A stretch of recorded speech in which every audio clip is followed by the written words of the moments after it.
Now more than ever, we need to see what is right in front of us. Every day we should be in tune with what keeps us alive. The beauty that surrounds us needs to be protected. But the world is no longer in balance. It's time to take responsibility. It's time for change. Sustainable technologies pave the way for a better world in harmony with the environment. We at DHL also want to make our contribution to shaping the world of tomorrow, for a better world, for a sustainable world, with sustainable logistics, now more than ever.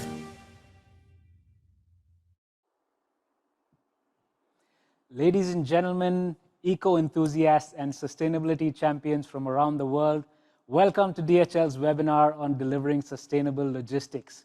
We're streaming live from DHL's Asia Pacific Innovation Center here in Singapore. My name is Sarin, and I'm going to be your host for the next 120 minutes of this insightful session where we discuss sustainability. The logistics and transportation sector contributes to about a third of the world's carbon emission, making it the largest emitting sector in most developed markets around the world. Today, we are here to do something about it.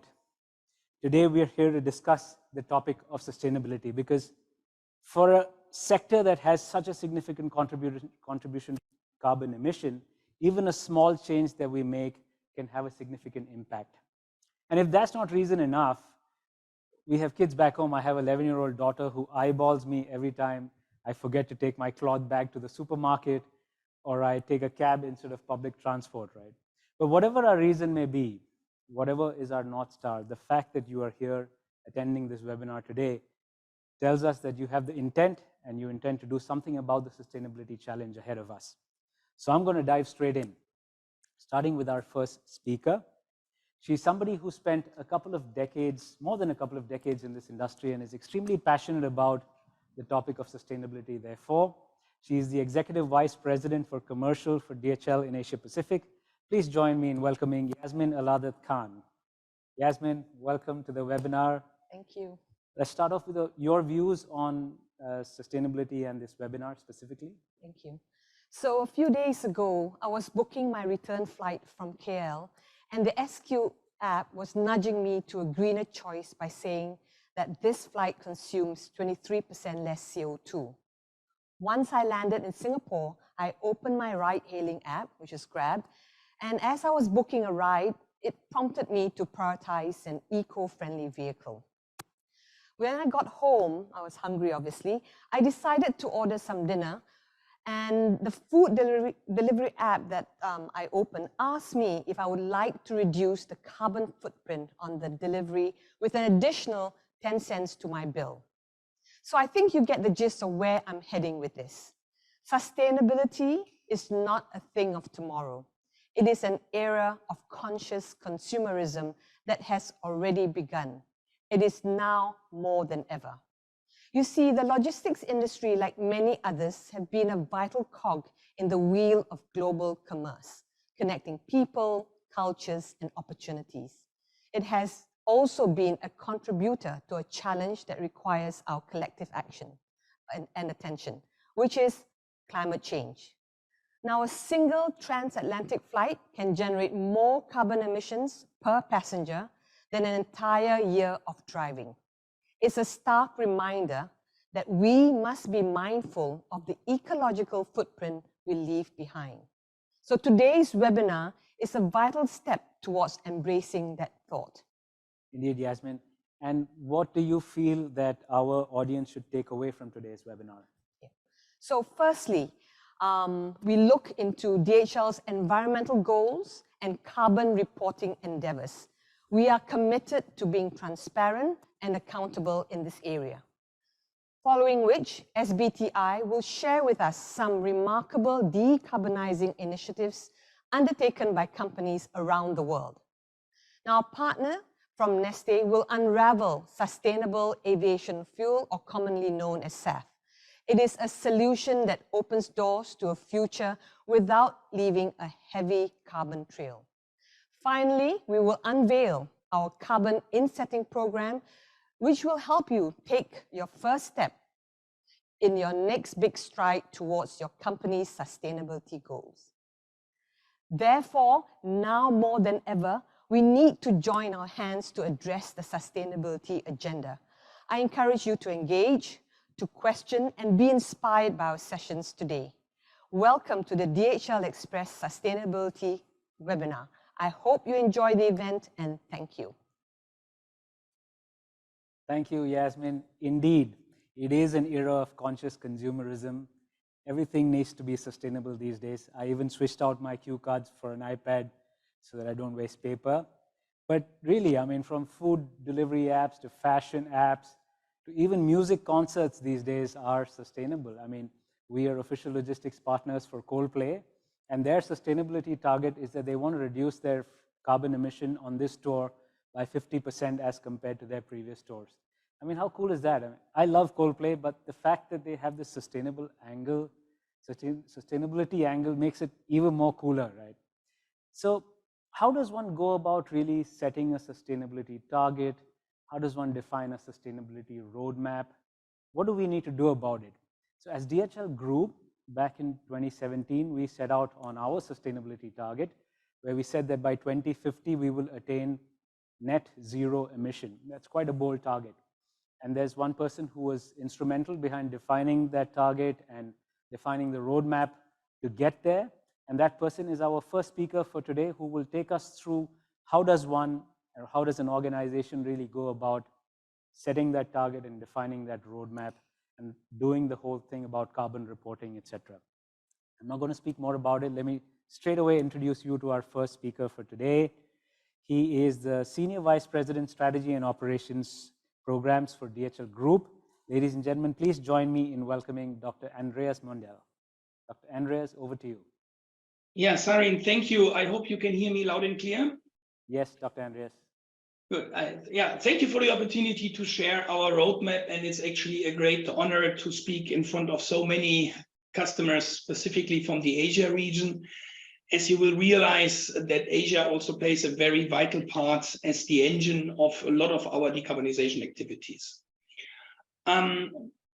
So my name is Andreas Muendel. I'm responsible for clean operations. That means I oversee and support the entire decarbonization activities of our group, not only the Express division, but all the divisions. And I will share with you in the few minutes a little bit on where do we stand, how do we get there, what are our targets, let you see a little bit about what are the key measures in our roadmap and how do we tackle the various problems, but also give an outlook on how you as a customer can join in that journey and the transparency that we provide on the footprints.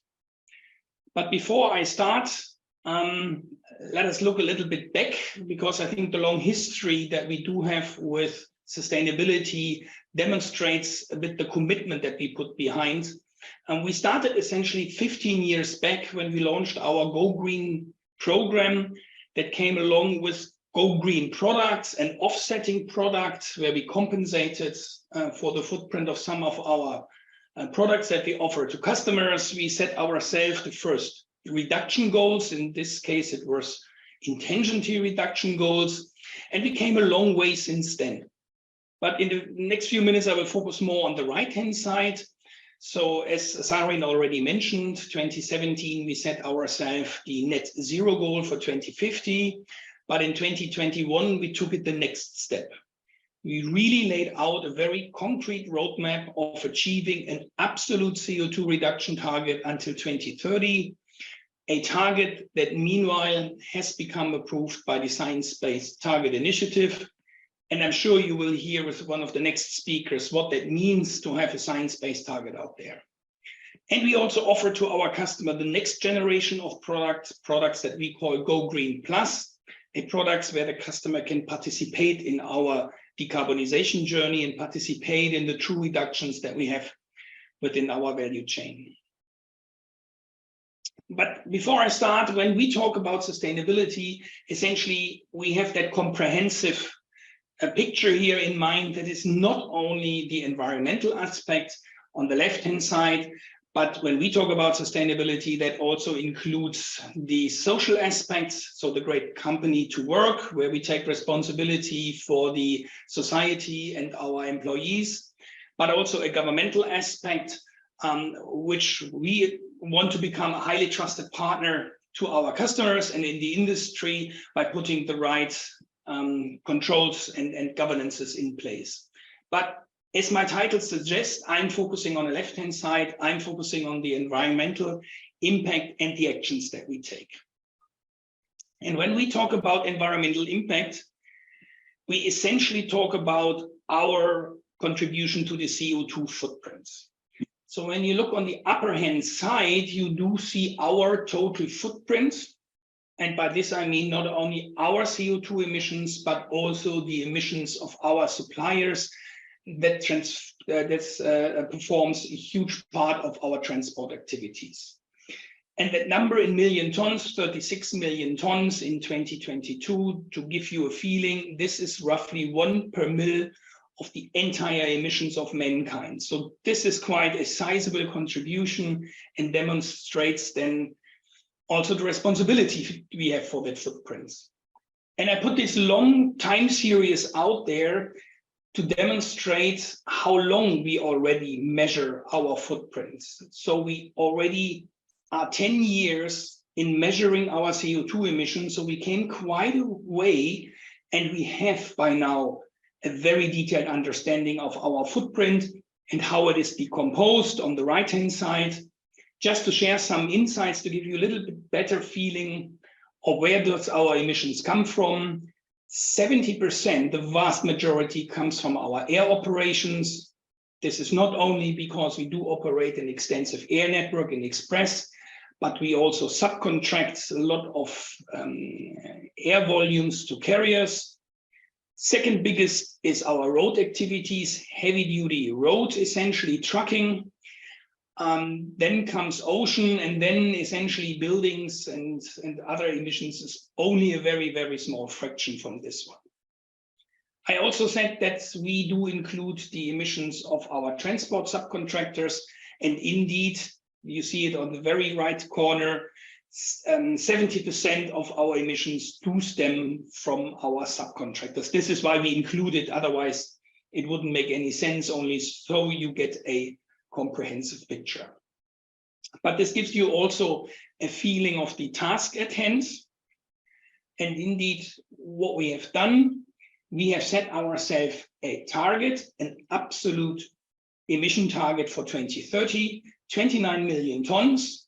And if you look where we come from, it's not only the 39 million tons where we started, but with the business growth that we do expect until 2030, the do-nothing scenario, how we call it, would actually be higher.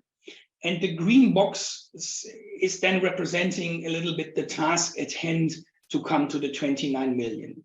So this is quite sizable, but that we do mean they're serious. You can see on the right-hand side, we put also a number behind of what we expect that will cost to reduce this, to invest above traditional technologies into modern technologies. For example, that 7 billion, we do pay part of the premium that we do pay for sustainable aviation fuels, and I'll come to this later, would be part of the 7 billion, but also the investments that electric vehicles are more expensive than traditional vehicles. And at the low end, you do see that we also connected our goals to the bonus of our management. So we have a detailed trajectory on how we want to come from where we stand to where we want to be in 2030. We have a clear planning of our carbon footprint, and we do link part of the bonus actually to what we want to achieve on that way to 2030 in the next year to the bonus of the management. So when you have this task at hand, what is it that you need to do? Essentially, you need to do everything. So we are no longer in a state where we can only look at the low-hanging fruits or do the measures that are sufficiently cheap. Essentially, we have to tackle every lever that we have. And let me guide you briefly through this, because I will deep dive on a few aspects of particular interest later on. Upper right, at the top, you see a sustainable aviation fuel. Obvious, if aviation is the biggest part of our footprint, it also needs to constitute a big part of our solutions. So this is where we put an ambitious target out there. We discussed with our suppliers on the ocean side. I go now clockwise. We discussed with our suppliers on the ocean side to also use sustainable maritime fuels in the transport that they do for us. We tackle the green packaging, not only from a waste perspective, but also from a footprint perspective.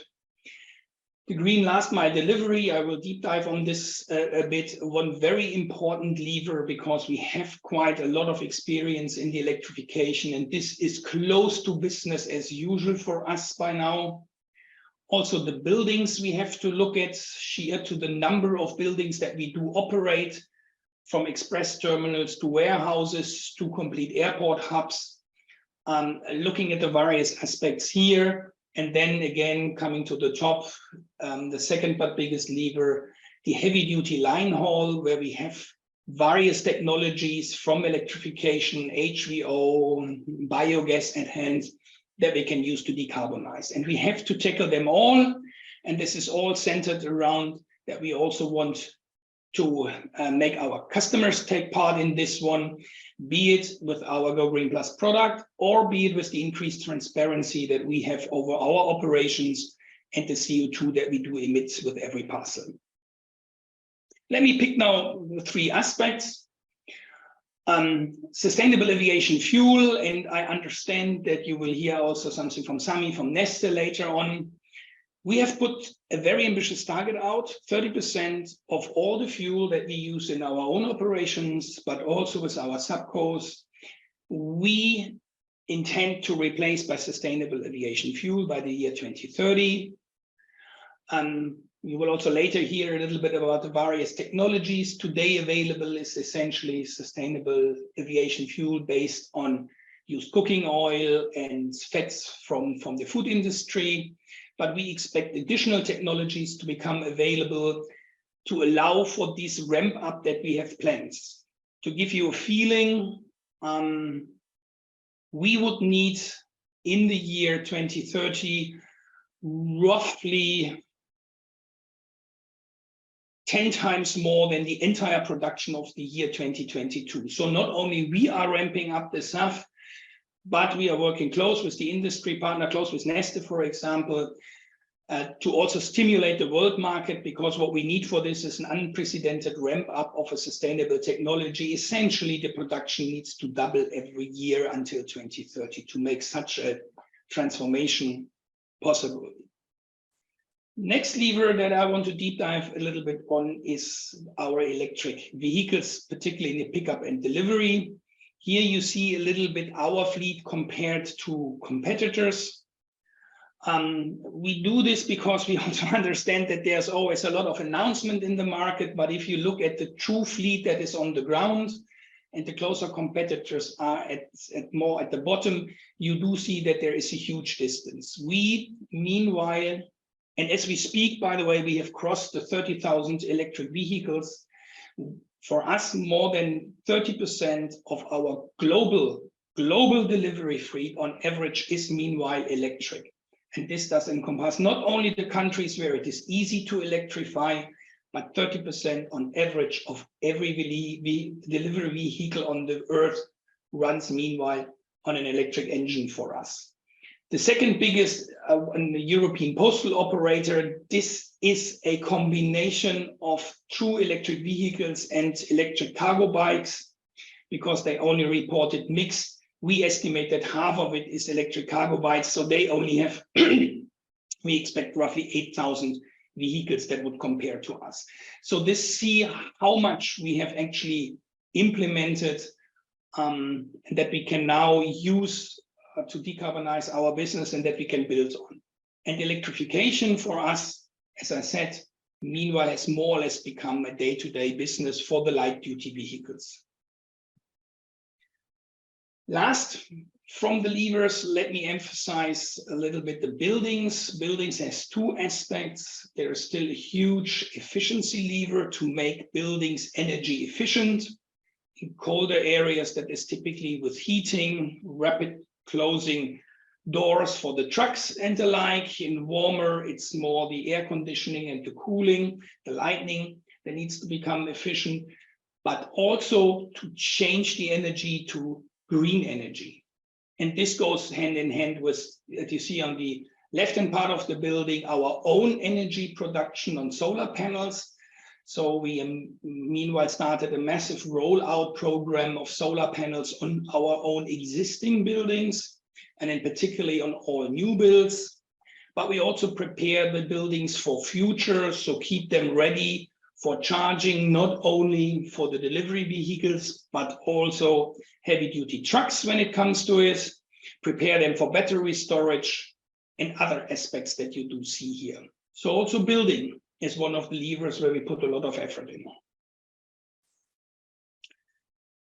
And these are only examples, but now let me jump to what does it mean to our customers.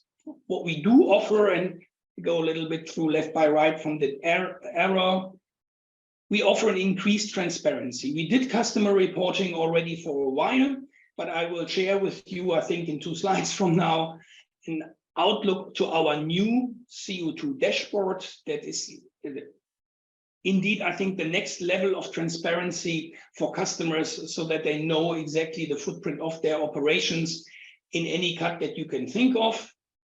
We also do offer green optimization for dedicated operations. So this is less so an express shipment in a network, but whenever we do run dedicated logistics operations for our customers, be it a warehouse, be it a certain distribution network, we can discuss and suggest and bring forward alternative solutions for warehouses or for fuels or technologies in the distribution elements. And then on the right-hand side here, the clean technologies. This is where we offer a so-called insetting solutions to our customer, which is a fairly simple way how customer can join in the decarbonization activities. And joining actually has 2 sides of a medal. On the one hand side, we attribute the CO2 reductions to that customer. On the other hand side, that comes then also with a premium where the customer can also take a part of the premium that we pay for those technologies. And I will show you on the next page a little bit how this works. If you think through, for example, sustainable aviation fuel, it doesn't mean that we put a shipment of a customer on a small dedicated aircraft, which only runs on sustainable aviation fuel, so that this shipment is produced clean. If you think through, you will see that this is literally impossible. Not only that your shipment is typically on a larger aircraft, sustainable aviation fuel needs to be blended. It can only be up to 50% in an aircraft. But even more important, if you deliver sustainable fuel to an airport, it is essentially put into the fuel farm of the airport. It is mixed and distributed to any flight that departs there. So, and on the customer side, if we now reduces our footprint by using a certain amount of sustainable aviation fuel, it is globally and for everything that we do currently only a small contribution that you see on the upper right hand, so only a small percentage reduction per shipment. But with the mechanism that we call book and claim, we can attribute the green characteristics of our operations to only a few shipments. So the total CO2 reduction is not distributed to all activities that we do, but we attribute them to individual activities that we do, and hence to individual customers. And we do this in a way that we get a certificate on this one, that we audit this process so that there is no tricks in there, that is the true balance, so that also our customers can start to account for the reductions with our shipments. But I'm pretty sure that Lenny will give you more details on how this works within Express. And the last thing that I want to share is the transparency that we provide. And here you do see a few snapshots from what we call our Go Green dashboard. This is where the huge experience that we have in monitoring our footprints, our operations, every aspect of our operations, and the ability to attribute it to the activities and the shipments that we do. This is what we then provide based on this to our customers so that they can benefit on this transparency, can slice and dice their emissions that they have with us in any way that you can think of, and hence can also take informed decisions on how they want to reduce the footprint, ideally, obviously, jointly with us. So I think that's a little bit what I want to share. I will stay, and at the end, we can then also go a little bit into questions. Thank you.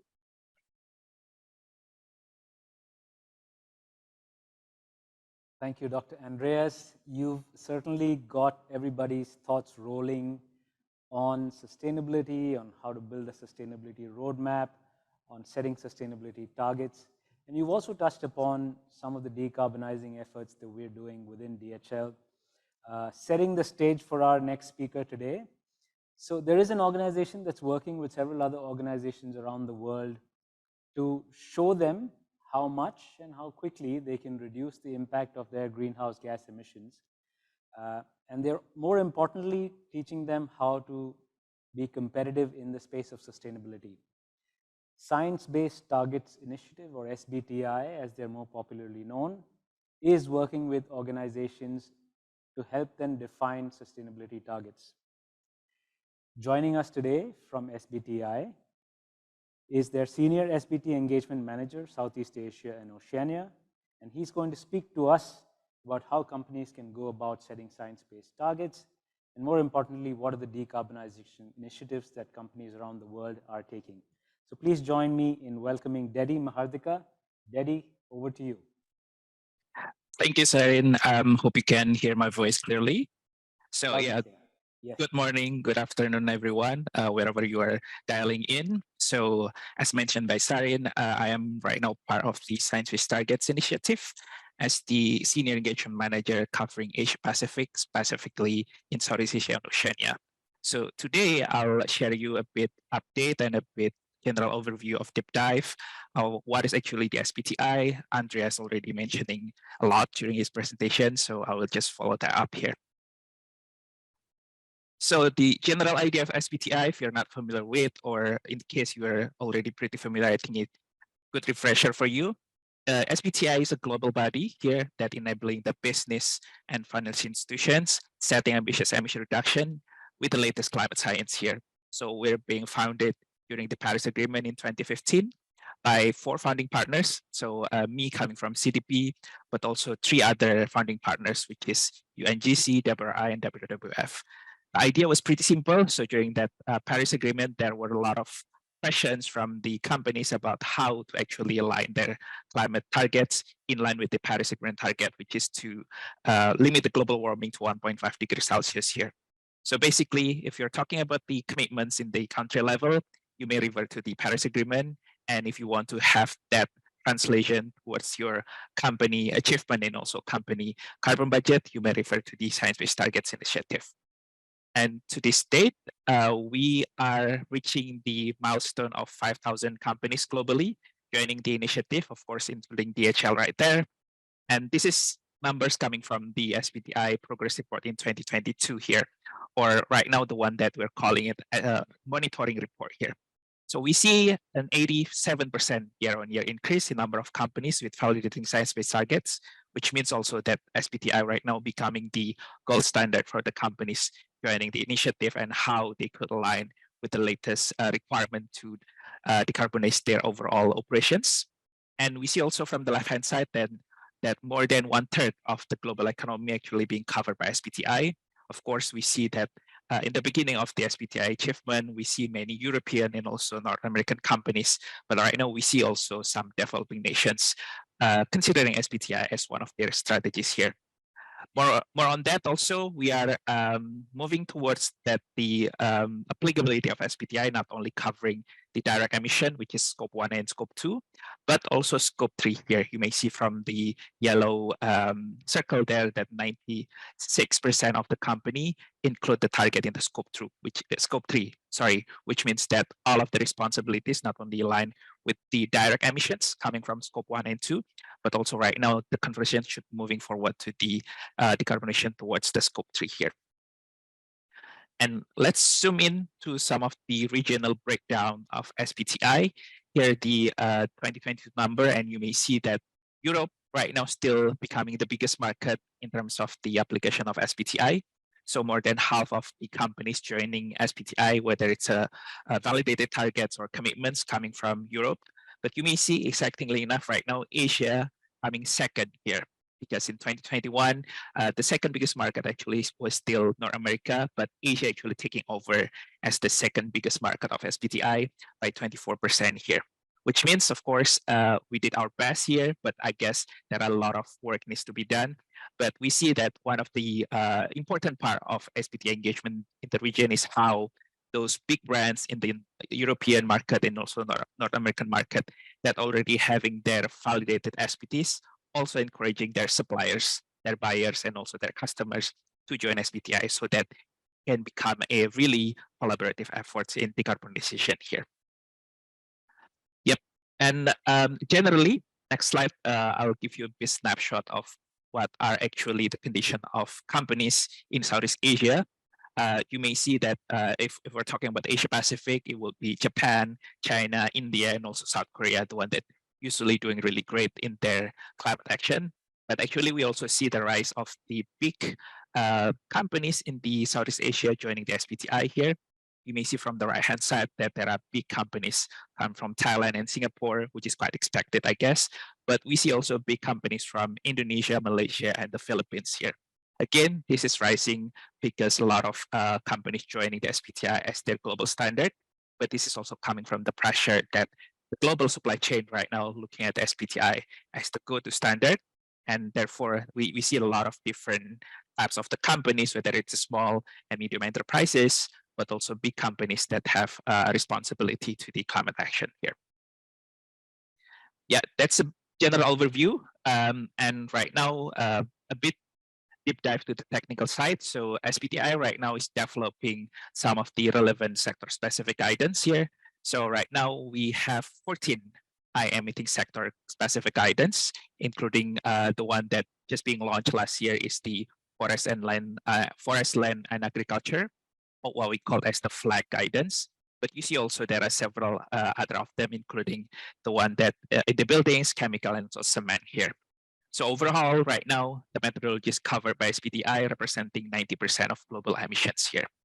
Generally, the companies might choose which methodologies suit them the best. So whether it's in absolute emission reductions, or they can also opt to use the sectoral decarbonization approach, because sometimes it's more reliable and also it's more applicable to those specific companies here. Yeah, and I think Andreas also mentioning about the idea of net zero here, and I'm sure a lot of you in the attendance today also getting really familiar with the net zero because it's a rising issue also.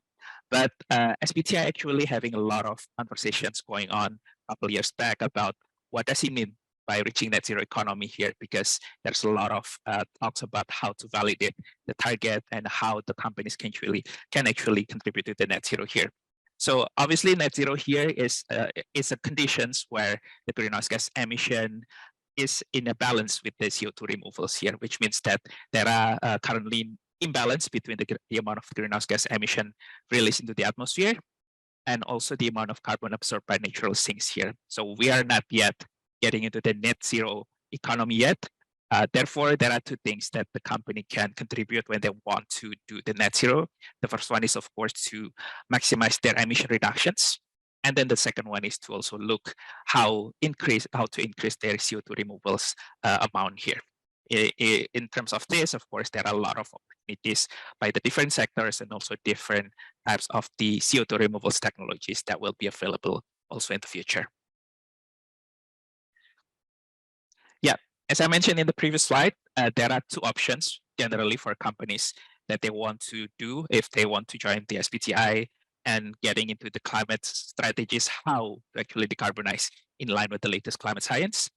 So the first one, what we call as the intensity convergence, which is the sectoral decarbonization approach. Basically, this is specific for homogeneous sectors, the company that only play in one specific sector. For example, the one that you see on the screen, power, cement, iron and steel, transport, and so buildings. The idea is actually pretty simple, that no matter how much your baseline is, how many emissions you already emit, the end goal is still the same, which is you need to reduce until a certain amount of intensity by 2050 here. So the difference is that the baseline is not really matter in this case. Next slide, right-hand side, you may see the absolute contraction methodologies. This is basically for all heterogeneous sectors, which means covering not only one specific sectors, like probably DHL in this case.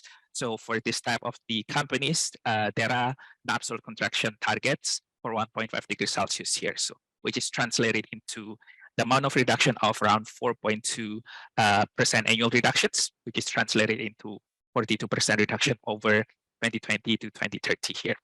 So generally, this is the two main methodologies that being used.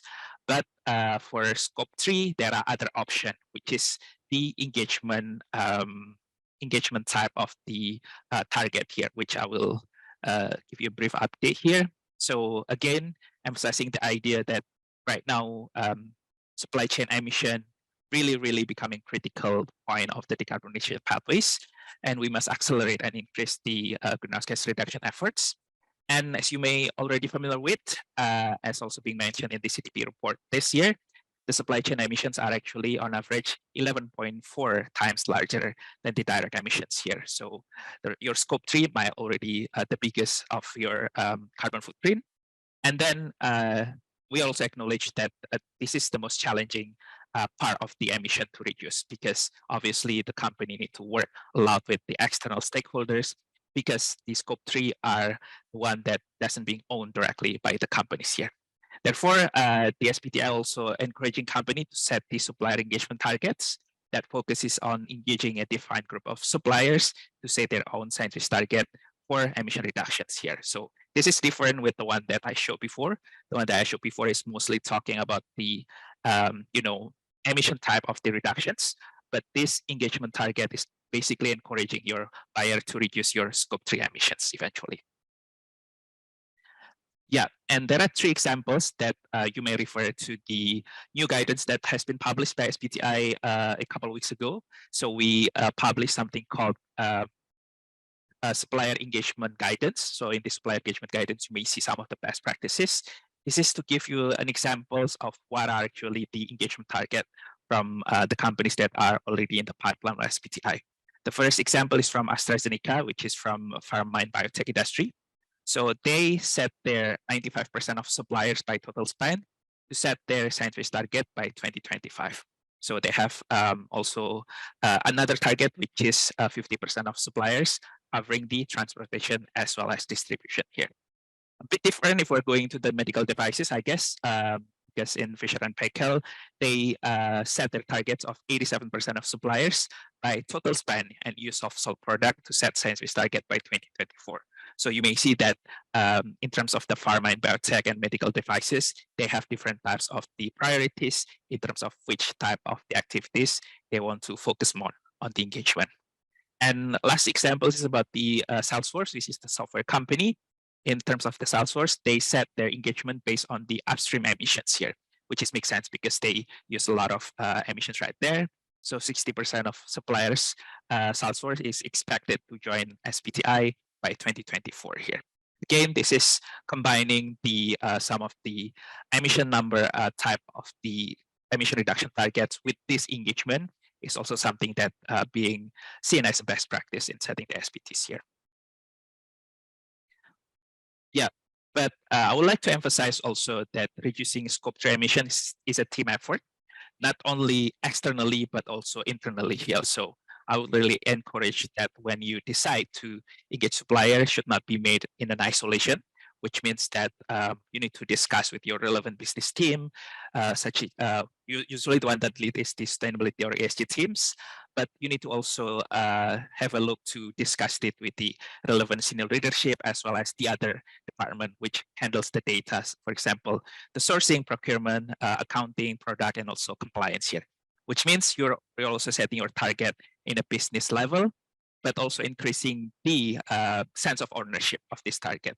Because eventually, when you want to reduce your own emission and also the scope 3, those type of the stakeholders will be the one that implementing them here. Therefore, it is critical to identify these internal stakeholders, what are their role and perspective, as well as how to execute the program here. And lastly, I would like to close this by emphasizing that supplier and customer engagement is an iterative process. So it is not really perfect from the get-go. So always mention that this is indeed a journey. But there are generally 3 steps of how the customer and supplier engagement can be done here.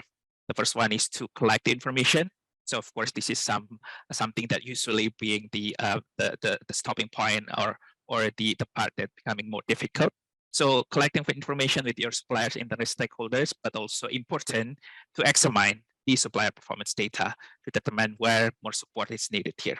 So what type of data, but also what is the quality of those data. And then second one is to analyze and revise, which means identifying based on the data collection and also information collection, what are the problems and areas for growth, and also to revise the annual engagement plan so that for your next iteration, there will be improvement right there. And lastly, implement changes here. After you analyze and revising, you need to detail the timing process and also who is responsible for actioning the changes here. So yeah, this is generally getting into your scope 3 engagement, also same like sustainability, it is indeed a journey. So we will not expect the first year to be perfect, but again, it is an iterative process here. Yeah, I think that's all from my side. So happy to take any questions during the Q&A session. I'll pass it over back to Sari. Thank you very much. Thank you, Dedy. Indeed, an insightful session. I think you touched upon a lot of key factors, ranging from how can organizations go about setting science-based targets. You touched upon the 2 methodologies. You talked about how supply chain is one of the most difficult areas to improve carbon emission. You also touched upon the need for supplier engagement. So very interesting, very holistic presentation. Thank you. If any of you on the call, the audience, would like to get in touch with SBTI or any of our speakers during this session, we will be dropping a link in the chat later on towards the end of the call. Please do click on that link so that we can assign you a DHL representative who can facilitate these conversations with our speakers. So moving on, Dedy also touched upon supplier engagement and specifically in the field of supply chain, sustainable aviation fuel as one of the methods for decarbonizing.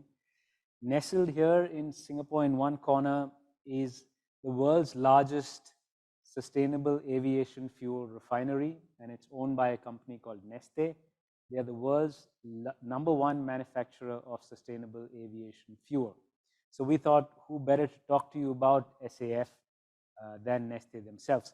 But before I introduce you to our speaker from Neste, I'd like you to watch a short video about sustainable aviation fuel. Planes fueled by used cooking oil? It's not a vision, it's a reality, today. Aviation accounts for 2 to 3% of overall climate impact, and it is expected to keep increasing. So, to ensure a healthier planet for our children, we need a solution that can be implemented today. We are happy to introduce to you Neste My Sustainable Aviation Fuel, or SAF. SAF can immediately replace fossil jet fuel, reducing emissions from air travel. Neste turns renewable and sustainably sourced waste and residue raw materials, such as used cooking oil, rendered fats, and greases, into fuel that can safely power aircraft. By reusing the existing carbon over and over again, there's no need to extract more carbon from underground. The perfect answer to a problem that needs a solution right now. In the future, SAF could be made from a new generation of raw materials, including forestry waste, municipal solid waste, algae, and even converting power to liquids. More than 25% of Neste's workforce is dedicated to research and development, trying to find the next generation of raw materials. Neste's commitment to sustainability protects forests, does not consume excessive amounts of fresh water, or take away edible produce from people. From our strategically located refineries, Neste can deliver a growing supply of SAF to airports and airlines around the world. Does SAF work with existing jet engines? The answer is yes. Once blended with conventional jet fuel, Neste's SAF is a drop-in fuel suitable for all aircraft engines. Switching is easy. There's no need for additional training or modification to engines, storage, delivery, or the fuel supply infrastructure. So let's go back to the main challenge. In neat form, SAF directly reduces the emissions from air travel by up to 80% over the life cycle compared to fossil jet fuel. It lowers emissions of air pollutants for neighborhoods around airports and contributes by supporting green jobs. SAF also reduces pollution from aircraft engine operation, particulate matter and sulfur oxides compared to conventional jet fuel. Reducing these emissions contributes to cleaner air, which is particularly important for improving the air quality around airports and surrounding communities. Airlines around the world have been flying with Neste MySAF since 2011, making it a proven, safe way to reduce emissions. We're ready to produce more than 515 million gallons, or 1.5 million tons of SAF in 2023. SAF will power a revolution in aviation. Take control of your own climate impact. Neste MySAF is a choice you can make. Learn more at neste.com/SAF. Made from 100% wastes and residues, reduces CO2 and non-CO2 emissions. Available now.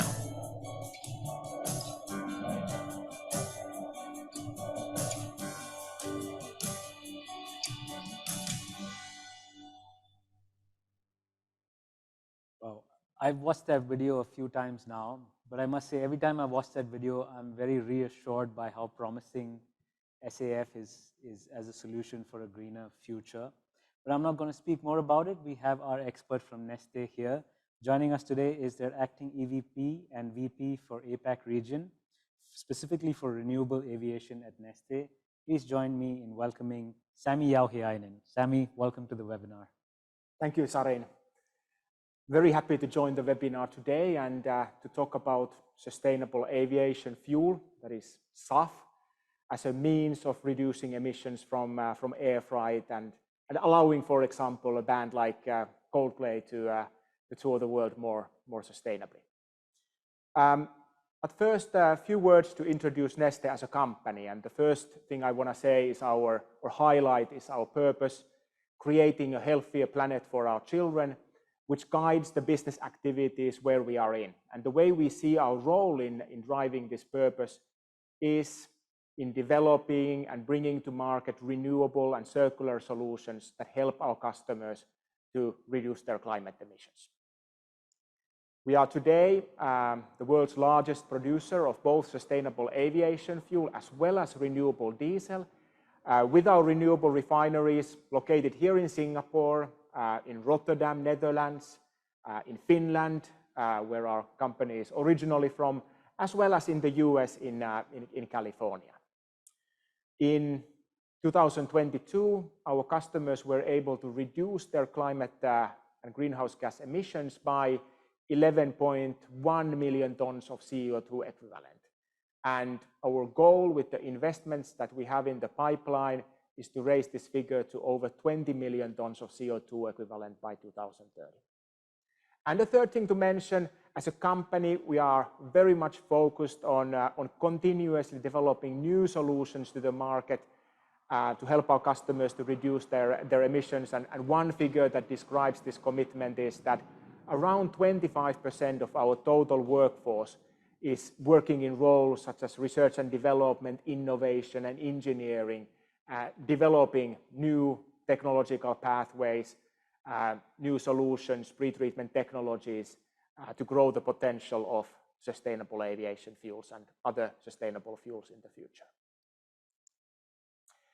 In terms of markets, our activities and focus is on those sectors of the economy that are hardest to decarbonize, the so-called hard-to-abate sectors, such as long-haul road transport, aviation, as well as polymers and chemicals and plastics in practice. So many of these sectors, like aviation and polymers and chemicals, are still very much growing and as such play a very important role in enabling the world to turn towards the future of net zero emissions.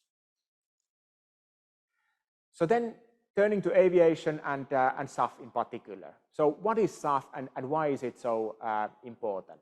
The first thing to mention is that if we look at the message coming out from the IPCC reports, basically we are in a situation where the carbon budget of keeping the world on a trajectory towards 1.5 Celsius degree of warming or anything close to it relative to pre-industrial times is getting depleted quite fast.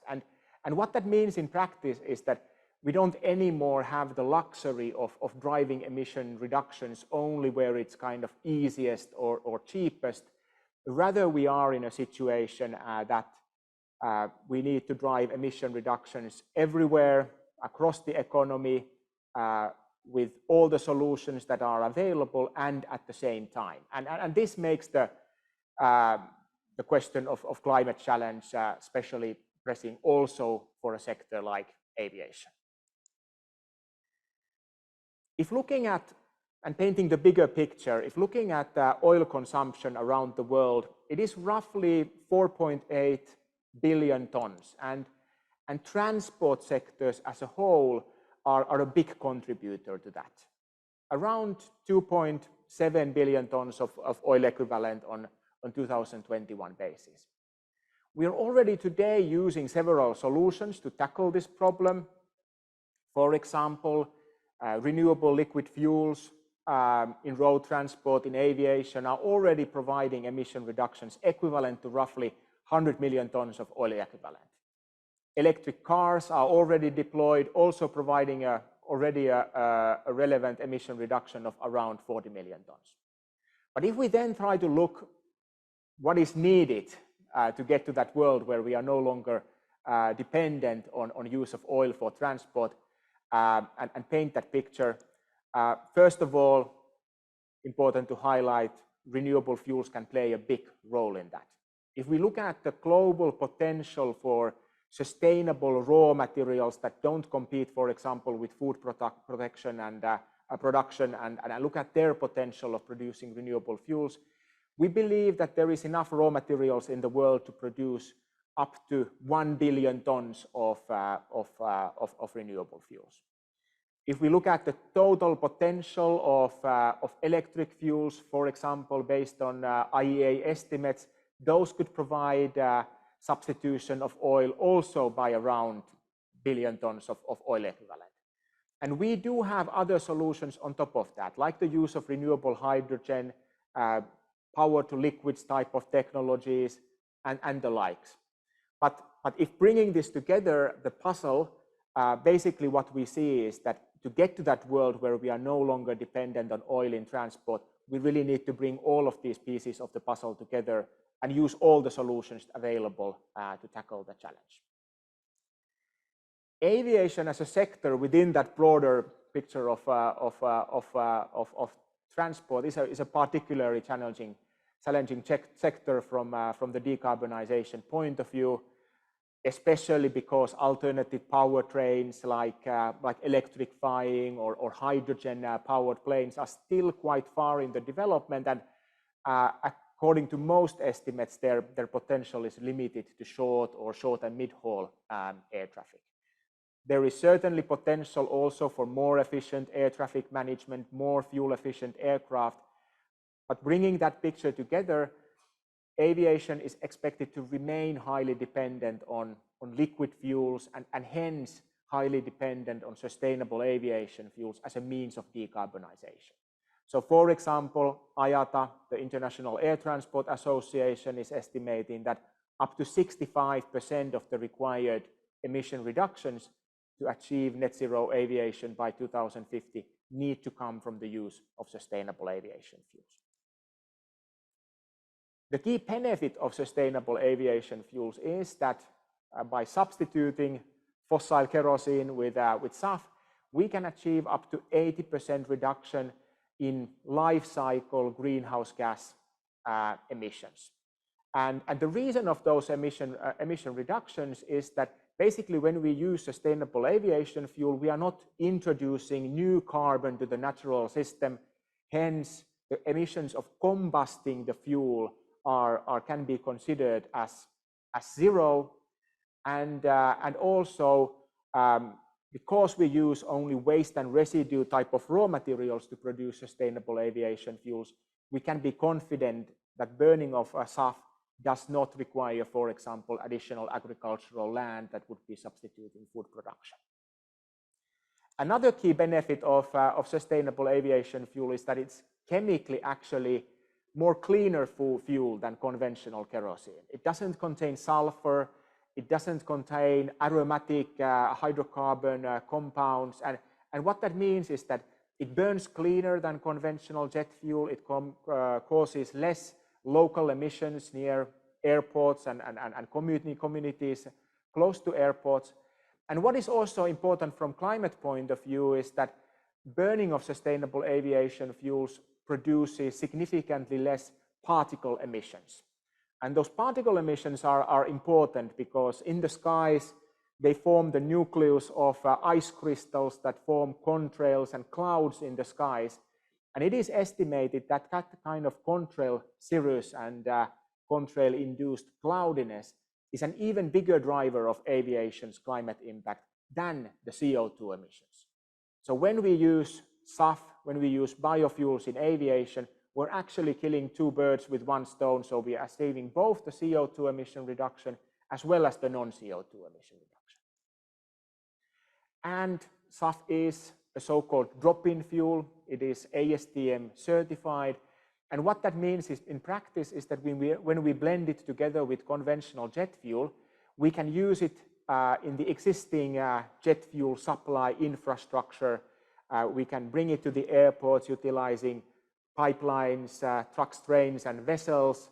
In the airports, we can bring it to commingled airport fuel storage, and we can feed the SAF to airplanes utilizing hydrant systems in the airports. So basically requiring no modifications or investments in existing infrastructure in the airports. So how do we produce SAF, and both today and in the future? If starting from what we are doing at Neste, the technology we are using to produce SAF is a so-called NEXBTL technology. And this is actually a technology that was developed in Neste Research and Development department back in Finland, Porvoo, already in the 1990s. And the patents for the technology were filed in 1996. Neste has been investing in this technology and in our renewable refineries from 2005 onwards, and from 2011 onwards we have been using it to produce sustainable aviation fuel for aviation. So fundamentally, the key steps in the process to get to SAF is first of all collection of waste and residue raw materials such as used cooking oils, animal waste fats, fish fats, brown grease from sewers and the likes, and we are both involved in that activity as Neste, as well as working with many partners to get access to those raw materials. Along the supply chain, we are pre-treating those raw materials with various technologies to remove many impurities that we need to get rid of before bringing those raw materials to our refinery. And then the actual processing happens in our refineries around the world, in Europe, Asia Pacific, as well as North America. And the output is high quality fuels like sustainable aviation fuel, renewable diesel, and also renewable feedstock for the petrochemical industry. Singapore is the location for our largest renewable refinery. We've been producing renewable diesel in Singapore already from 2010 onwards. And in April this year, we completed an expansion of that refinery, which doubled its total capacity, significantly enhanced our capabilities in using more difficult and challenging raw material, and also introduced the possibility to produce up to 1 million tons of sustainable aviation fuels here in Singapore. And basically that 1 million tons, it means that Singapore is, in terms of capacity today, the world's largest producer of sustainable aviation fuels, also as a country. We as Neste have the ambition in the next couple of years to significantly ramp up the capacity of sustainable aviation fuels further to 1.5 million tons in early next year, and further to 2.2 million tons by mid-2026, and then continuing to invest both utilizing the current technology as well as new kinds of technologies from that onwards.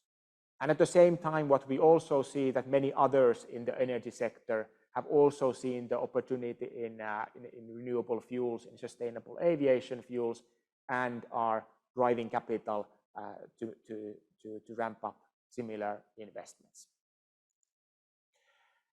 And when it comes to that kind of long-term growth of sustainable aviation fuel production, what is really important to highlight is the role of continuous expansion of raw materials, different raw materials that we can use to produce sustainable aviation fuels.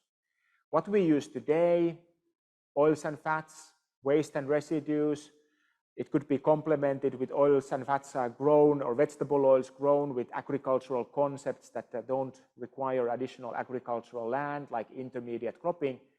In total, these raw materials could help substitute maybe up to 10% of jet fuel used in aviation with SAF, which is a significant opportunity and improvement relative to where we are today. SAF use is at the moment at 0.1% roughly of jet fuel consumption globally, but it's not going to be enough in the long term. And hence we need to move to new kinds of raw materials, such as lignocellulosic raw materials like forestry and agricultural residues, municipal solid wastes, and different technologies that allow us to use such raw materials for SAF production in the time frame of next 5 to 10 years. And then beyond that, further utilizing algae oils, for example, as well as power to liquids fuels, which are fundamentally produced by utilizing renewable hydrogen and captured carbon to produce liquid fuels. So then turning to the demand side of the equation and the market for sustainable aviation fuels. What I alluded to already earlier is that SAF is today already an available solution for the aviation sector to reduce emissions. Neste has ourselves supplied SAF to over 70 customers by now, including various airlines, fuel marketing companies, cargo players, travel market participants around the world. And here in Asia Pacific, our product is already in use, for example, here in Singapore, Japan, Hong Kong, Malaysia, Australia, as well as New Zealand. However, in terms of volumes, as mentioned earlier, we are still at relatively low levels, around that 0.1% of global jet fuel consumption. But if we look at what is happening on the demand side, we expect that the global consumption of sustainable aviation fuels will grow to around 15 million tons by 2030. A key driver for this is the developments that we see happening on the regulatory side.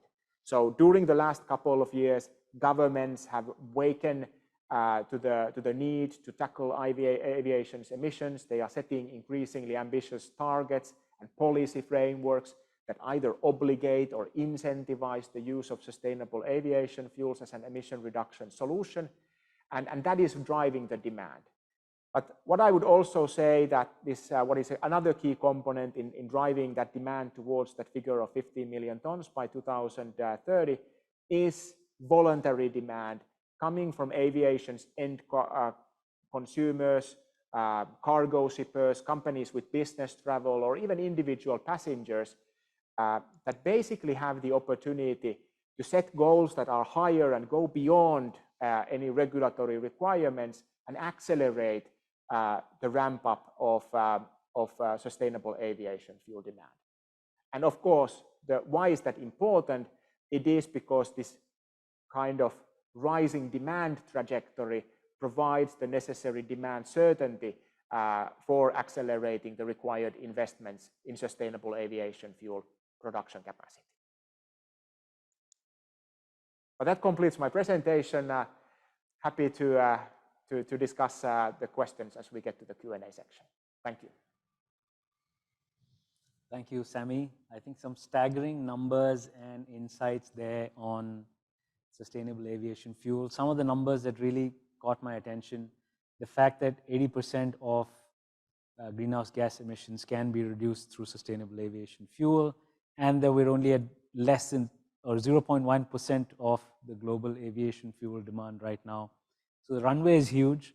plus the fact that in 5 to 10 years, you're going to be using municipal solid waste, etc., to create, I mean, really promising solution, and I'm really inspired by it and the promise it holds for a greener future. So thank you. Wonderful, very insightful presentation. So we've heard so far how sustainability targets can be set, how a sustainability roadmap can be built, how you can develop science-based targets, and what are the various decarbonizing initiatives that companies around the world are taking up, with a particular focus on sustainable aviation fuel and how promising a solution it is. But how does it all come together for you?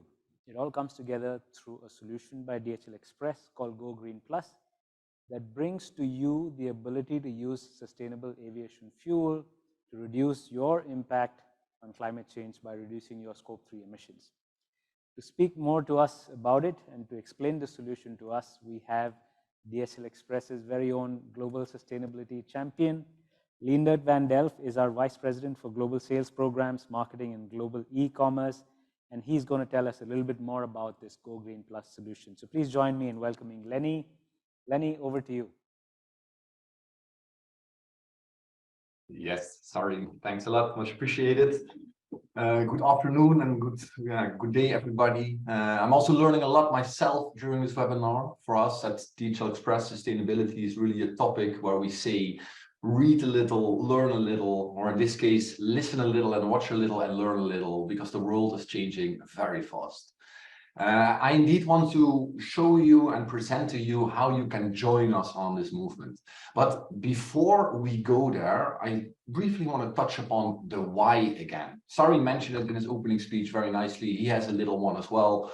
And also Yasmin addressed it in her opening speech, that this is not a topic of tomorrow, this is a topic of today. Me, myself, also, I'm blessed with a little one, a 2.5-year-old, and also a 13-day-year-old little son. So that's one of the reasons why we're doing this. But also from a business perspective, it's important. And that's also something I want to touch upon. So why now more than ever is it important to focus on sustainability as your company? Because today, purchasing decisions are already being made based on how sustainable your brand is. And also as a company, it's important that you talk about it and that you share what you're doing. And here on the slide, you can see a few facts, how it's impacting purchasing decisions, how it's impacting customer loyalty, and also how there's even a willingness to pay for more sustainable solutions. And these trends will only increase over time, because if you look at the younger generations, the Gen Zs, or once the Gen Alphas become into buying power, etc., into decision-making positions, sustainability is going to be a driving factor how successful your company is going to be. And then also, if you look at the link between shipping and delivery and sustainability, also here it's important to understand what are your customers looking for, because today your customers, they are already looking for more sustainable delivery options. And also here you can see some facts on the slide. For example, 50% of buyers, so those are your customers, they are interested in having more environmental friendly delivery options. And also here there's a willingness to pay. So your customers are also willing to pay more to get that more sustainable delivery option if you make it available to them. And that is something what we offer via Go Green Plus, which I will touch upon in a minute. And of course, this is also about helping to achieve your targets and helping to achieve your goals. And Dedy already talked about the scopes, scope 1, scope 2, scope 3. So I will not further touch upon that to explain them to you. But it's your scope 3 where we are able to support you, and then specifically in the transportation and distribution bucket. Because under scope 3, there are 14 different categories set out, and that transportation and distribution is part of that. And that's the area where we can help you to reduce your emissions. And of course, it's important to understand, okay, but how big of an impact is that? And here you can run an eco assessment yourself to analyze, okay, how big is my scope 3? And then also, what's the impact of transportation and distribution in my emissions? And we have insights available for that. And of course, these are averages. So these are not, let's say, because the numbers will differ specifically based on your business. But what we can say is that overall, if you look at your footprint as your company, scope 3 will be the biggest bucket. And that's regardless of industry. And then under scope 3, and you will see here for some industries, you will see some numbers as well. Transportation and distribution will also play a significant role in there. So if you're serious about sustainability and if you want to show to your customers what you are doing to reduce your impact, this is an area where you can focus on.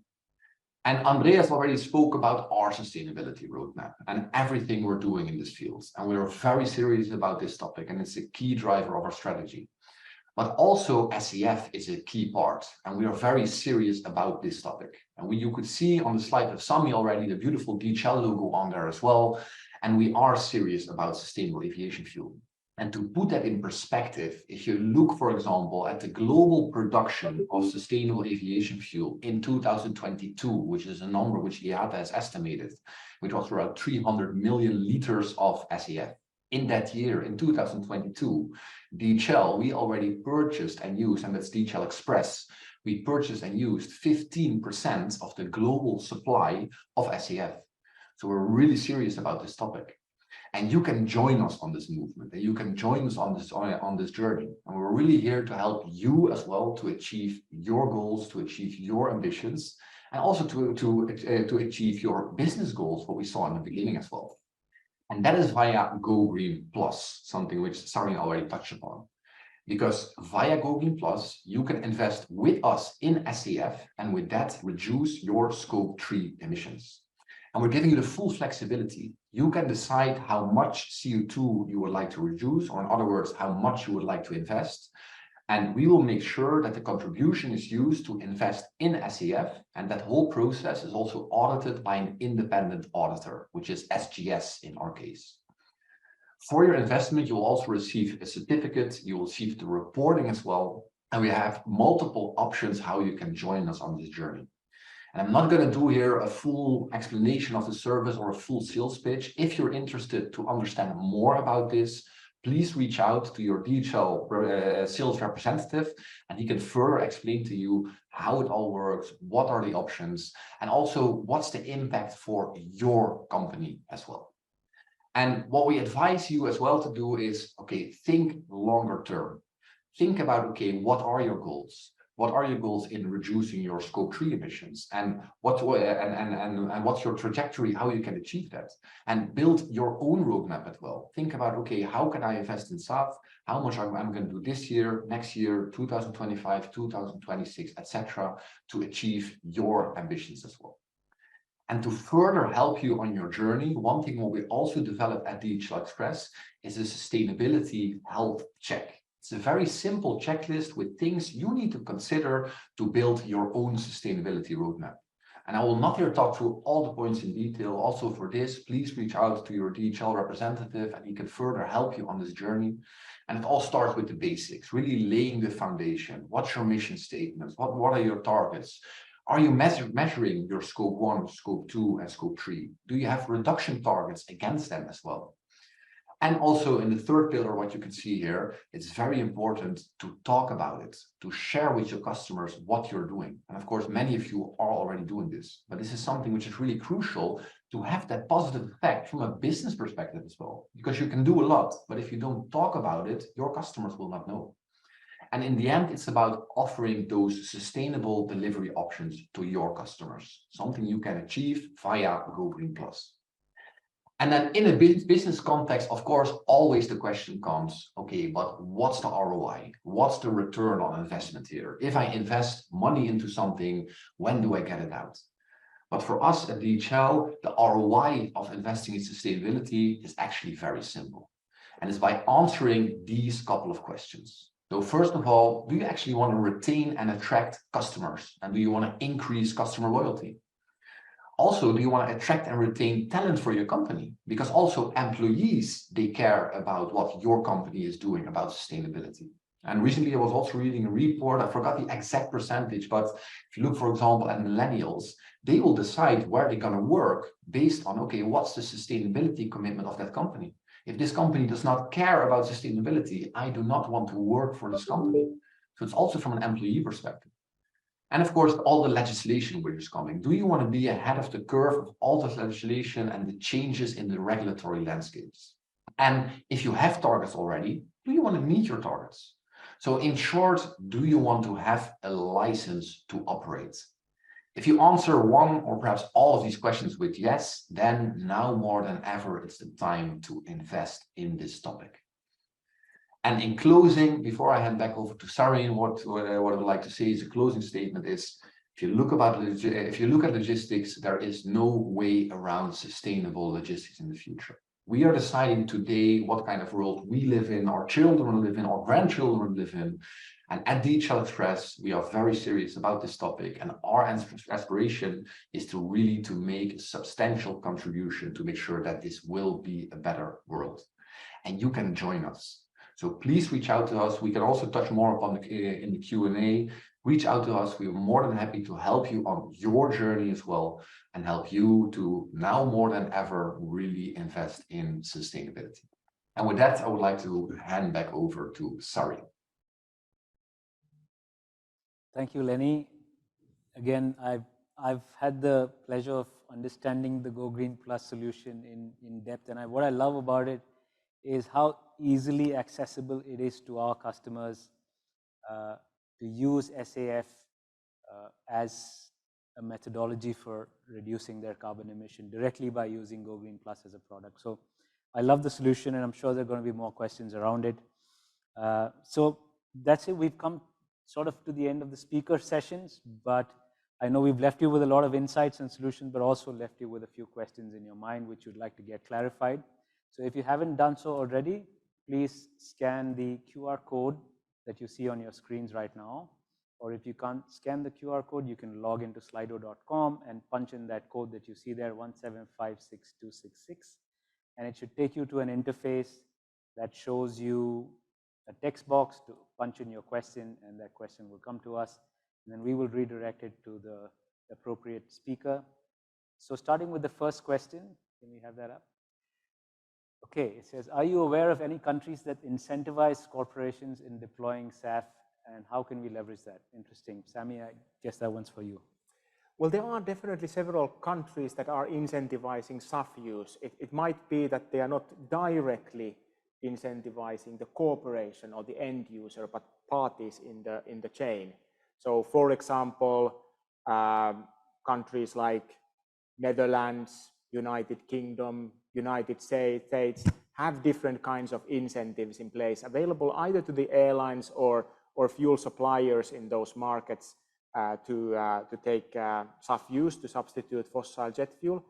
Then there are some countries that are already setting minimum requirements for sustainable aviation fuels, like Sweden, Norway, France. France, for example, is requiring that 1% of all jet fuel in French airports is already today SAF.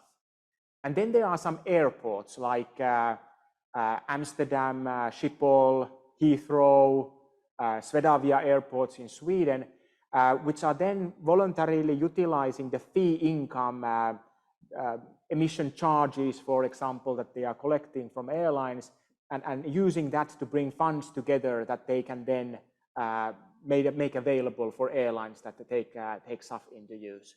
So these various mechanisms, either from governments or from airports, are already today available to support the use of sustainable aviation fuels. Interesting. And so it's incentives or mandates from governments, therefore. And incentives would be in the form of tax benefits, I assume, or how? Yeah, that's exactly so. So there is a cost premium. Sustainable aviation fuel is typically around 3 or even 5 times higher than conventional jet fuel. So there is a cost premium there. So different incentives like tax credits or bio-ticket schemes are basically used by governments to help bridge part of that cost premium and reduce the amount of or the part of the cost premium that is there for airlines or aviation's end customers to pay. The obligations kind of come with a different philosophy. They are kind of saying that everyone needs to do a bit and chip in, and then that also makes it easier for airlines to use SAF because they don't have the concern of competing in the market with less sustainable peers. Right, I agree. Interesting. Okay, that brings us to the next question. Being an SME, we do not have the resources to have a sustainability officer. How would you advise SMEs to get started with a science-based target? Dedy, would you like to take that question? Yeah, thank you, Sarin. Yeah, I think I mentioned that SBTi is a global body that not only catering towards the big companies, but we see also a lot of numbers actually coming from SMEs here. So SBTi actually defining SMEs as a non-subsidiary companies that have less than 500 employees here. So if you are eligible for that requirement, you can go through what we call as the SME specific routes here. So one of the big difference between the setting your target as an SME versus as a company is that you only need to submit your scope 1 and 2 emissions, which means that the only thing that you need to do is actually to put them into the SBTi tools. So eventually, I think this is something that probably still needs to be done by starting your journey, calculating your emission first by collecting the data. But there are some routes of SBTi that we acknowledge that SMEs is getting their capacities not probably sufficient enough compared to the mainstream company. Therefore, we're getting this specific routes for SMEs here. Interesting. Thank you, Dedy. I'll move on to the next question. It's a balance between managing costs yet focusing on reducing carbon.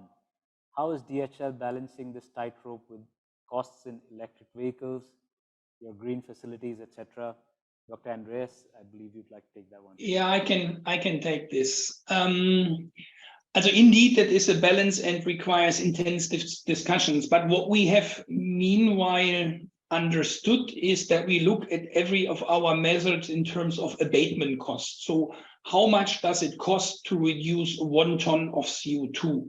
So we know for all the measures that we have exactly what are our costs to reduce a ton of CO2. The inconvenient truth is that SAF is one of the more expensive one, but yet a very important one.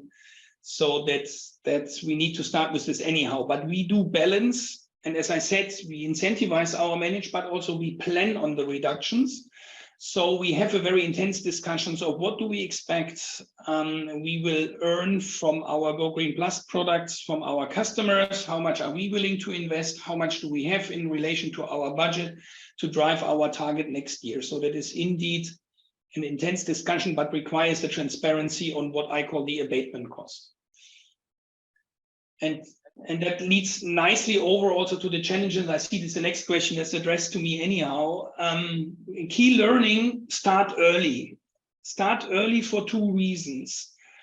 First, many of the technologies that you need are still at a very immature state and need to scale up, and you need to send signals to the industry that you are willing to invest. That is not only with sustainable aviation fuel, we have seen the massive ramp up that Sami shared. That is also with the electric vehicles, where we actually started to build our own vehicles at the beginning for our delivery fleet. Meanwhile, you can buy them. So you need to send that signals to the market. And the second is you typically underestimate the complexity. The complexity does not only come with the implementation, the complexity also comes with the accounting of the reductions. You would be surprised of how much time I spent with discussions on how do we account appropriately for the reductions, and also with external organizations to discuss what will be the standards in the future, because many of the things that you will need by then you will realize are not 100% carved in stone. So if a supplier for me reduces emissions, what type of proof do I need to be able to report for this? All these questions need to be solved, and this requires a very steep and very long learning curve. And therefore, my key learning would actually be, and key recommendation, start early. I agree. And it does, you're right, sustainability initiatives do come with its own set of costs and complexities. And I also believe it does give the organization a competitive edge, because consumers today want sustainable products, and they are willing to pay a bit more to customers or to brands that have a sustainability angle to them, right? So it does give them that, despite the cost, it gives them that competitive advantage. Which brings me to the next question, which is about the Go Green Plus product and the Go Green dashboard. So will customers be able to get their freight data from there, and how does DHL give data to its customers for Scope 3? I'll let Lenny take that first, and Dr. Andreas, if you'd like to add something to that, then maybe. Lenny, you want to go first? Yeah, I can go first. Indeed, if you invest in Go Green Plus with DHL Express, you will get the complementary carbon reporting. So that is something you can also then use indeed to show and to use in your calculation, use in your target setting, etc. We also have a Go Green dashboard available. Today, that's only accessible for our global customers, but we are working, and it was something which will go live in 2024, also make the dashboard available to all customers, actually. And that's regardless of if you're investing in Go Green Plus or not. But today, if you invest in Go Green Plus, you will get the complementary carbon footprint reporting. Nice. Dr. Andreas, would you like to add something on that question? I think not to add, if I understand the question correctly, also, yes, our dashboard does include what is Scope 3 for us. So also our subcontractors are fully included in the dashboard, and you get the visibility over the entire emissions of the transport. Interesting. Great. Moving on to our next question, which is how much more expensive is SAF compared to regular fuel? Well, I think it's a question that is very difficult to give a specific answer. What we see in the market and that the price of fossil jet fuel is constantly changing. It's quite volatile. Also, the cost of the raw materials that we are using, the waste and residues, is also partly seasonal and partly changing by different drivers. Like, or in the COVID times, for example, people went to the restaurants less, so we ended up having less used cooking oil, and that was of course visible in the markets. So it's volatile, but roughly what we have seen is around 3 to 5 times more expensive than conventional jet fuel. If we kind of look into the future, we certainly see that as this market grows, it becomes more part of normal operations in the airports.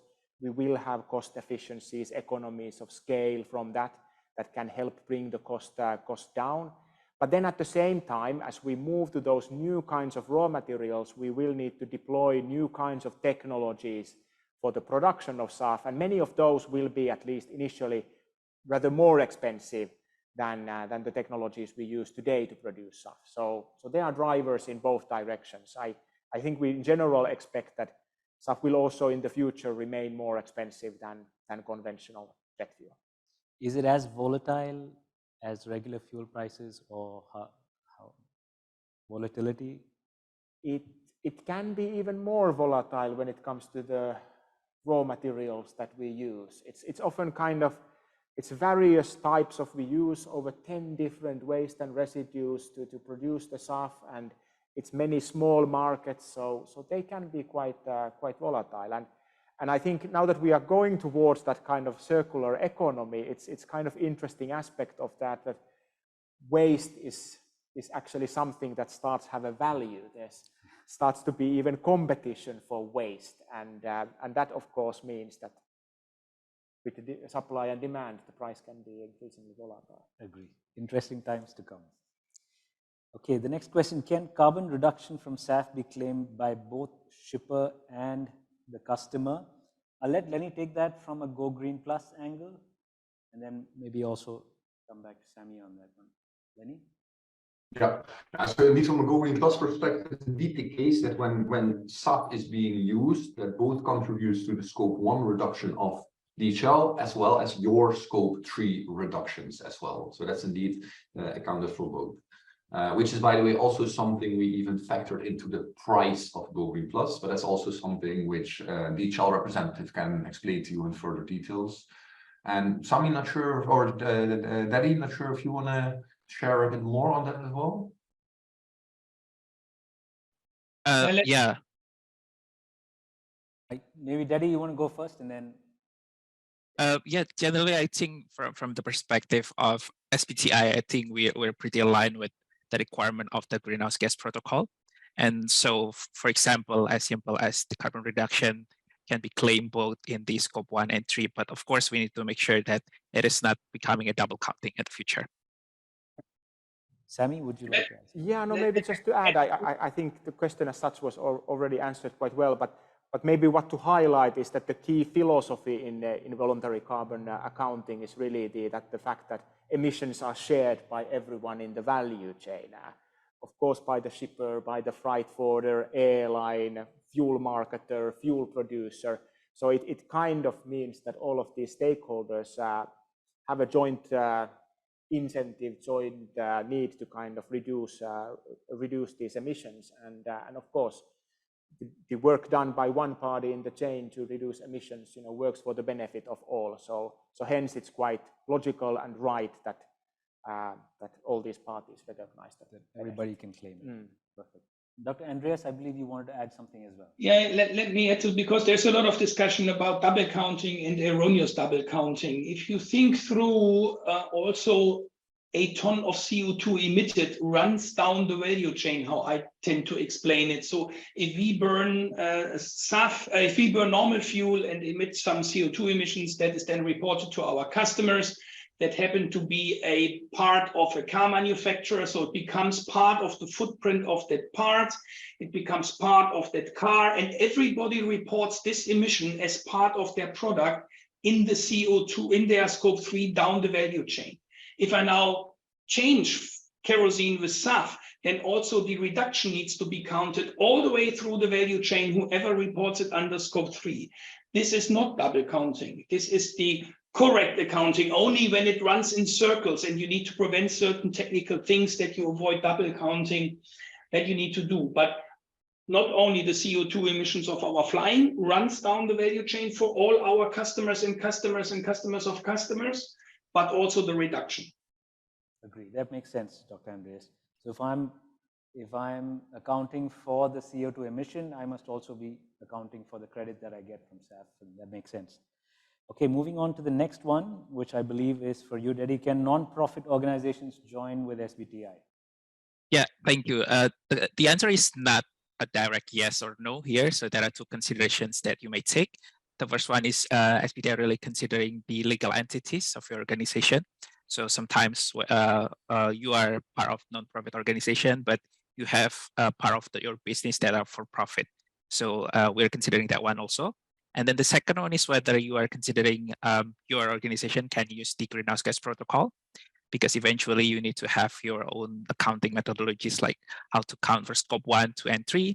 So there are different, different considerations that need to be done. But we do have some of the nonprofits that are joining SBTI. So I do think it's possible with several of that conditions. Understood. Thanks, Dedy, for that.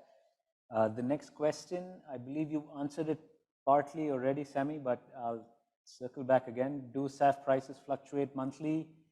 Is this affected by the price of oil? No doubt. They do fluctuate monthly, even weekly or daily sometimes.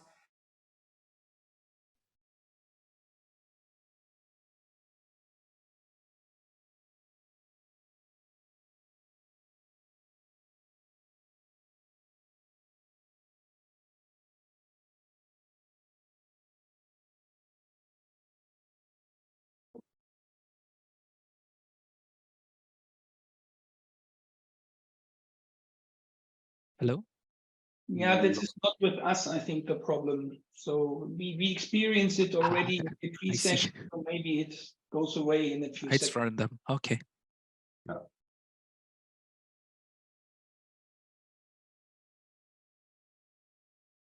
Solution, because the price differential would be lesser. Yeah, you could say that the carbon abatement cost, so the cost of emission reduction, would get lower if the price of fossil fuel increases and the price of SAF stays constant. That makes sense. Good answer.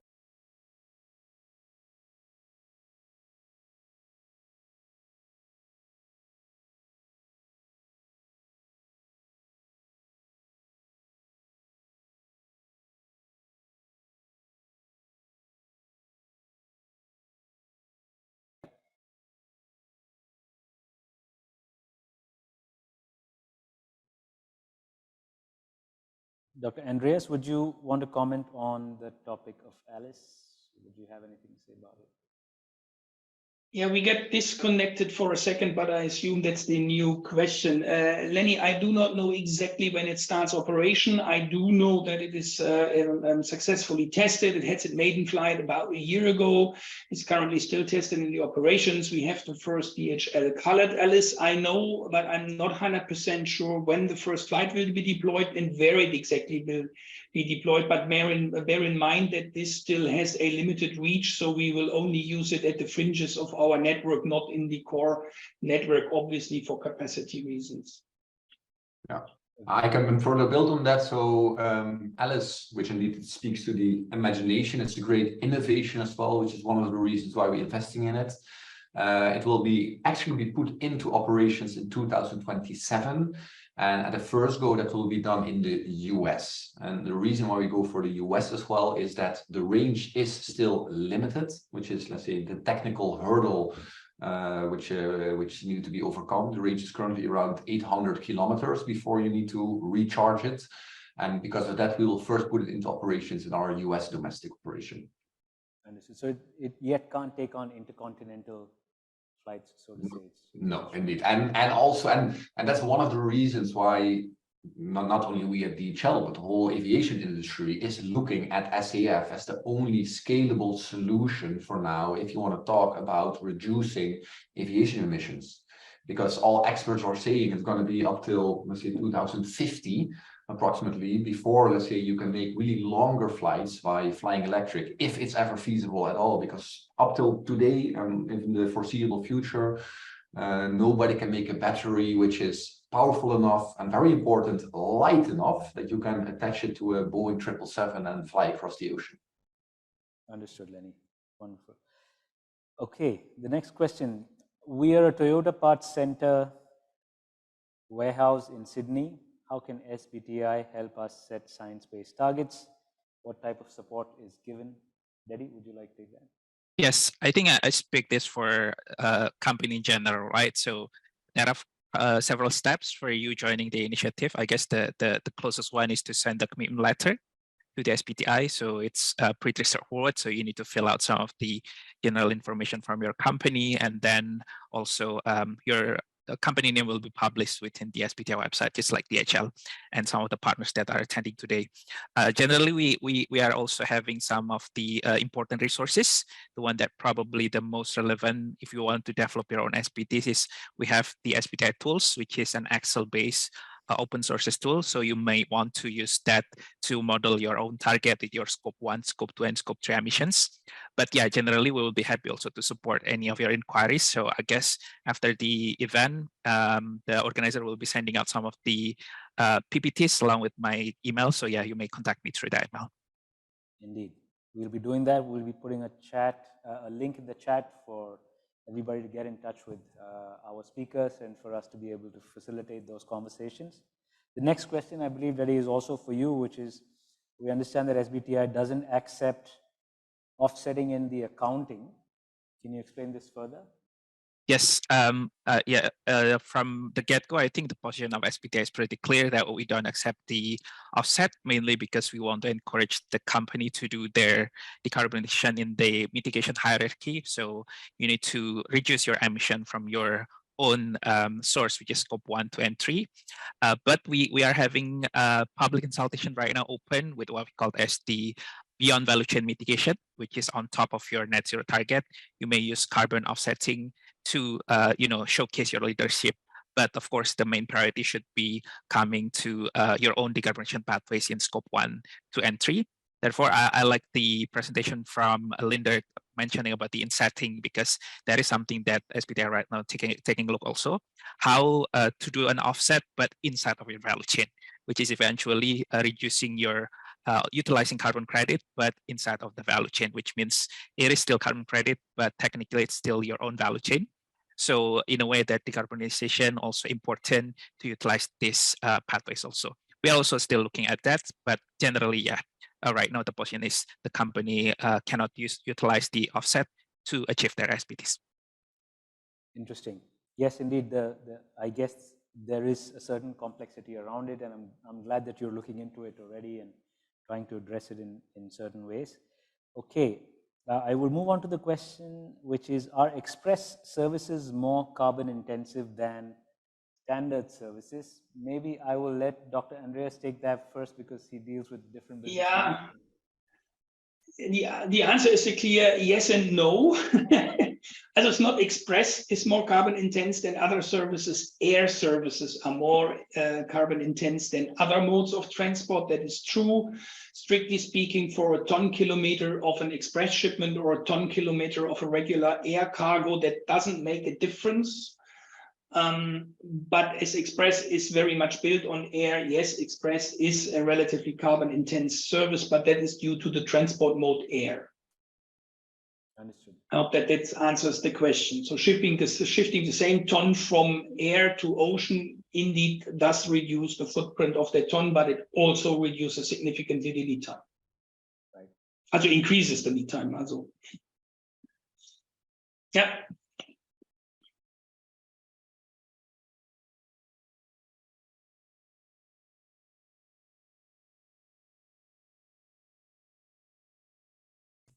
Okay, I'm going to move on to the next question. For SAF, how sufficient are supplies of raw material now versus future, and how competitive are the costs likely to be? High costs and limited supplies are a bottleneck. I think you touched upon it a bit when you talked about the near technologies where you use land, like municipal waste and all of that, I guess. Yeah, I think it comes back to the graph I showed with the puzzle of different solutions relative to global oil consumption. So basically, if we add together the different pools of raw materials that we could use to produce renewable fuels, the oils and fats, the waste and residues, municipal solid waste, agricultural forestry residues, and the likes, we come to a total potential of around 1 billion tons of fuels that could be produced out of that. And if you compare that figure to the global jet fuel consumption, around 300 million tons, then I think we can draw the conclusion. Of course, aviation will not get all of that. There are also other sectors in the economy that are competing for that raw material potential, but it is enough, and we have the potential also to produce additional SAF with power to liquids type of technologies. However, it will require the scale up of different kinds of production technologies. Some of them are rather going to be more expensive than less expensive than the technologies we use to produce SAF today. So cost, in a sense, is a bottleneck, because it's very difficult to get private sector to invest in that SAF production capacity, to invest in the commercialization of those new technologies, unless there is certainty that the demand and the market is going to be there. And that's why regulations, policy, they play a key role there.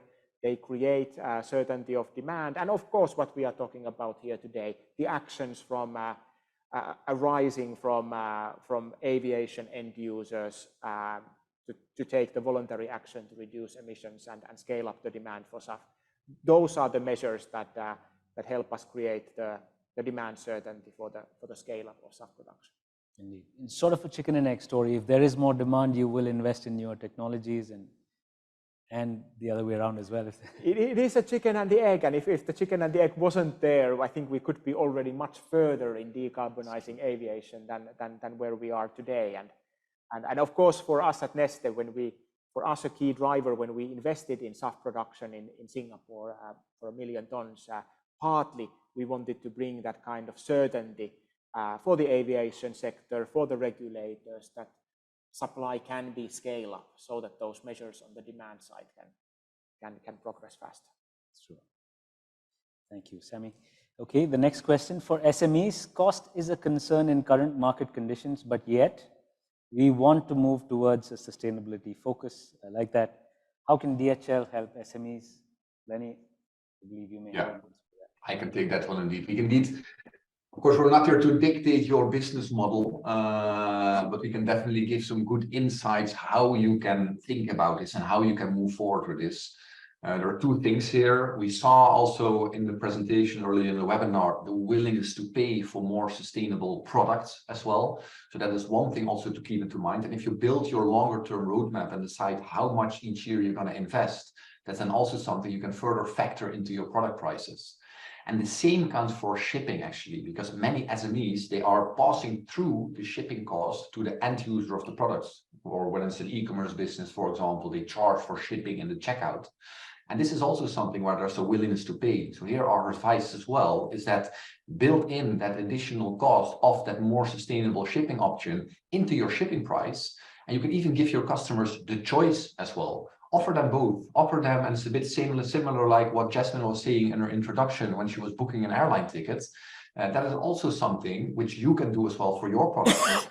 So when somebody something, offer them, hey, do you want to be delivered in the normal way, or do you want to be delivered in a more sustainable way, in a more environmental friendly way, which will cost you an X% extra, and that percentage is even not that significant, and the willingness to pay is there. So those are things how SMEs can think about it. I agree. And indeed, I think I said this before as well, consumers are more and more willing to pay for brands that have a sustainability focus and are more likely to buy from brands that have a sustainability focus. So the increased sales in itself will offset the cost. But you're also saying it isn't so expensive. The DHL solution therefore can be an affordable one for SMEs to switch to Go Green Plus. Excellent. Thank you, Lenny. Moving on, what is the estimated tonnage of waste required to produce a ton of SAF? Would this also mean that Singapore is importing waste for refining of SAF? Interesting question. Yeah, no, that's a very good and technical question already. I think the first thing to highlight is that because there are in theory different kinds of raw materials and different technological processes and pathways to produce SAF, there is no one single answer to that. But if you look at the raw materials we use today, the waste and residue oils and fats, those are actually quite high energy density raw materials. So the conversion is not exactly 1-to-1, but it is quite close to it. So transporting oils and fats type of raw materials is not very different from transporting crude oil, for example, around with vessels. So it is quite comparable to that. And if you look at Neste business model, we have our renewable refineries in quite centralized locations around the world in Singapore, California, Rotterdam, and Finland. And then we are collecting these waste and residues from over 60 countries around the world and bringing it to these centralized locations. And it makes sense and it maximizes the efficiency in this supply chain because it is a high energy density raw material. But then if we think about some of those future technologies using forest residues or sawdust or municipal solid waste, there is a much lower yield of fuels that can be get out from those. The raw material is not easily transportable. There will need to be a completely different supply chains, more local production, more closer to where the raw material is to produce SAF with those future technologies that are now being piloted and commercialized in next 5 to 10 years time horizon. So different technologies driving to different kinds of supply chains. Very interesting. I learned a new term today, high energy density raw material. Interesting, very nice. Okay, does SAF reduce CO2 emissions when refueling an older aircraft? Well, the key benefit of SAF is that it is a drop-in fuel, so it can be used in any infrastructure, any aircraft engines already in place. So fundamentally, it is delivering comparable emission reductions, regardless of whether it is used in a new aircraft or new or older aircraft. It delivers that up to 80% life cycle greenhouse gas emission reduction. Then the new aircraft is probably more efficient and hence better from an environmental point of view, but that's not then linked to the SAF actually. That's true. So old or new, the aircraft in itself will see a reduction. production carbon. Makes sense. Okay, why is the adoption of SAF so low? Is it a problem of it being more costly than fossil fuel, or is it a problem, or because of a problem in scaling production? Well, I think the first thing to highlight is that investments in SAF production, they require a lot of capital. So when Neste built the refinery here in Singapore, it was 1.6 billion euros that was invested in it. So there is a significant capital that needs to be deployed. So then there needs to be a market and uncertainty of a demand for the business case of such investments to take place. So in a sense, demand, maturity of policy, that's a key consideration. And of course, in aviation, that progress has sometimes been kind of a slow because of the significance of aviation, because of the value it brings to economy, companies, connecting people and cultures, and many other benefits from societal point of view. So governments typically haven't been keen to put extra cost in the form of tighter emission requirements from aviation until last couple of years, when we have seen the world changing in an accelerated pace. Interesting. Excellent. Okay, so we have about 10 more minutes. We're going to take last two questions now. What's the best way to engage Scope 3 suppliers who are government organizations, not-for-profits, or educational institutions which SBTI doesn't consider for targets? Maybe I direct it to SBTI first and see if they have an alternate solution. Yes, I had to share another initiative. Like, there's a lot already, too many initiatives on the plate, but we have another sister of SBTI, which is SBT for cities, which means encouraging the target setting on the city level, and most of them are also encouraging to set the target on the city level with the subnational governments and also within their climate commitments. But in CDP, generally, we also encourage a lot of engagement with the investors. So usually the investor also helping a lot how to align this corporate level commitments with the different nonprofits and also educational institutions here. Those two things probably the best practices at the moment, but of course we always can say that by joining SBTI, the company can contribute also to the overall achievement of national climate target like NDC, also country level of net zero. Therefore, I think it's a win-win if we're talking about SBTI here. Wonderful. Thank you, Dedy. That brings us to the final question. How can DHL help corporates to account for our Scope 3? Lenny, I believe you'll take that. Yeah, I can take that one indeed. So we cannot, let's say, provide you with your full Scope 3. That's impossible. We don't have that insights. As mentioned, we can share with you all the emissions related to shipping with DHL, which is something you can use in your Scope 3 accounting.